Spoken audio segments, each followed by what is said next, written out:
In London, it took weeks before we were finally allowed to meet the Secretary of Foreign Affairs.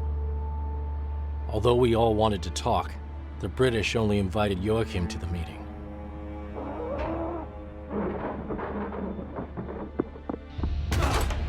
When Joachim returned, he was white as a ghost.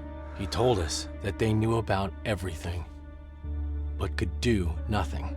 They told him that the only solution was to win the entire war and bring the Nazis to justice in its aftermath. I was beyond devastated. Everything we did was for nothing. But Greta wasn't moved. Her thoughts were elsewhere, in Warsaw. The Warsaw Uprising was the largest home army operation in the history of occupied Poland. The inhabitants of Warsaw stood against the German oppressors. Every citizen of Warsaw wanted to help, so even the women and children fought.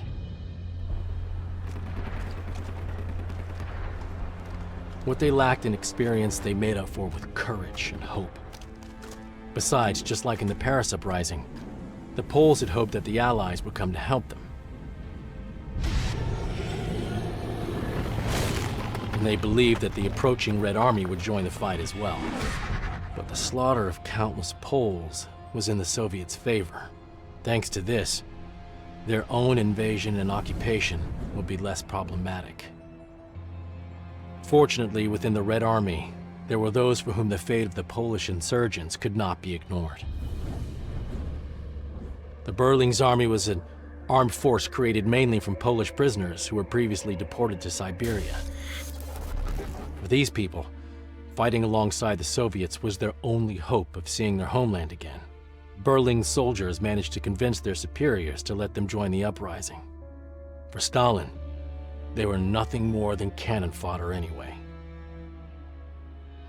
Under the cover of night, led with the rest of the group and together with the soldiers from Berling's army, crossed the Vistula River and reached the western side of Warsaw. There, they joined the fight.